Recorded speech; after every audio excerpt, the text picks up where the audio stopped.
जय श्री राम, जय श्री कृष्ण। कैसे हो आप सब दोस्तों? उम्मीद करते हैं आप अच्छे ही होंगे और ईश्वर की कृपा आप सब पर बनी रहे और आप खुश रहें, खूब खाएं पिएं और खूब काम करें अपने जीवन में, क्योंकि अपने जीवन में काम करना बहुत ज़रूरी है। इंसान को जो हमारा कर्तव्य कर्म, इसको ही कहते हैं कर्तव्य कर्म। अपने जीवन में काम करना, पहला स्थान काम को ही दो।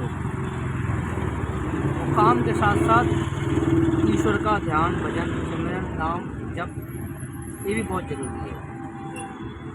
काम करते जाओ, ईश्वर का भजन करते जाओ, तुम्हारी ज़िंदगी यूँ कट जाएगी, पता भी नहीं लगेगा तुमको।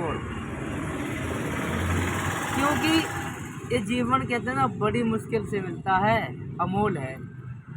इसको यूँ ही व्यर्थ नहीं गंवाना चाहिए। इसलिए मनुष्य को चाहिए कर्म करते रहने चाहिए और काम करते रहना चाहिए, लेकिन कभी भी काम के फल के चक्कर में नहीं पड़ना चाहिए, क्योंकि फल देना ईश्वर के हाथ में।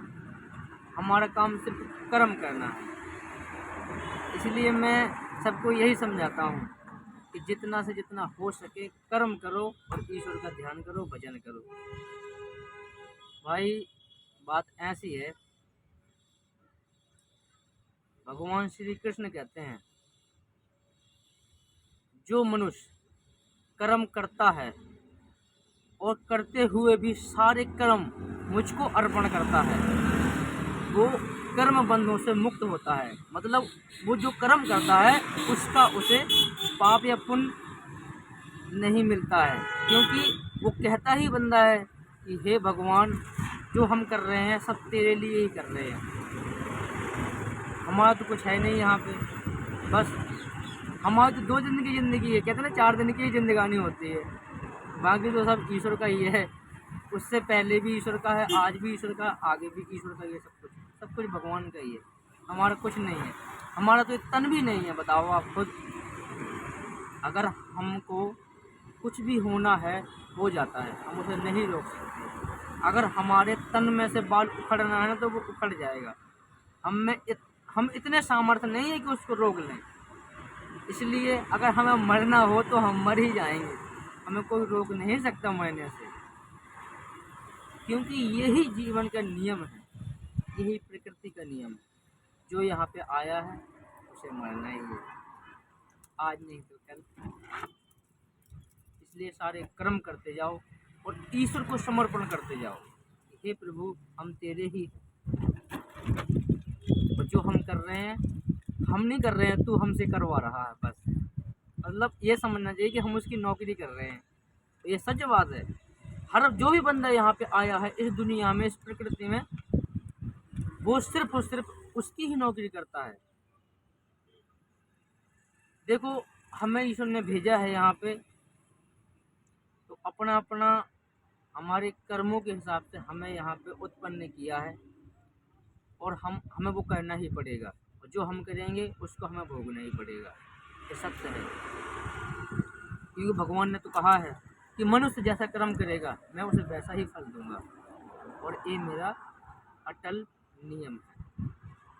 और ये इसको कोई भी नहीं तोड़ सकता, स्वयं भगवान भी नहीं तोड़ सकते। क्यों? क्योंकि वो विधि का विधान में दखल अंदाजी नहीं देते, क्योंकि वो ऐसा कर ही नहीं सकते, क्योंकि ये तो प्रकृति का उल्लंघन हो जाएगा। इसलिए जो भी हम करते हैं हमें सोच समझ के करना चाहिए और अपने जीवन में अच्छे रास्ते पे चलना चाहिए, अच्छा खाना पीना खाना चाहिए, अच्छा सबसे बोलना चाहिए, बातें भी सोच समझ के करनी चाहिए, ज़्यादा नहीं बोलना चाहिए हमको। कई बार ज़्यादा बोलना भी नुकसान हो जाता है। ये सोच समझ के बोलो, कम बोलो, किसी को गुस्सा मत ज़्यादा करो, क्योंकि मैं भी गुस्सा ही करता था बहुत ज़्यादा। लेकिन मैंने सोचा कि ज़्यादा गुस्सा करने से भी कोई फ़ायदा नहीं होता, क्योंकि इसमें हमारा मन जलता है, और मन जलता है तो हम भी जलते हैं, है ना। और जब हम जलते हैं तो सब कुछ जलता है, यानी हर चीज़ हमें जलती हुई नज़र आती है। इसलिए अपने मन को ना शांत रखना चाहिए बंदे को, क्योंकि जो ये मन है ना ये खुद भी जलता है और दूसरों को भी जलाता है। वैसे तो क्रोध नहीं करना चाहिए, क्योंकि क्रोध जो होता है ना वो एक कहते हैं ना जलते हुए अंगारों की तरह होता है, जो हमारे हाथ पे रखा होता है और हम उससे जलते हैं, और हम जलते हैं तो हम दूसरे के ऊपर फेंकने की कोशिश करते हैं ताकि वो भी जले। इसलिए जितना हो सके हमें शांत रहना चाहिए, शांत मन से अपने काम करने चाहिए, भगवान नाम ध्यान भजन करना चाहिए, जो आपको अच्छा नाम लगे, क्योंकि ईश्वर के नाम तो बहुत हैं, जो आपको अच्छा लगे। बहुत नाम है, हम नहीं कहते कि जो हम बताते हैं उस नाम को आप याद करो, ऐसा कुछ नहीं है, लेकिन जो आपको प्रिय हो, जो आपको अच्छा लगे, उस नाम को आप याद करो और खुश रहो। कोई खाओ पियो। जय श्री राम, जय जय राम।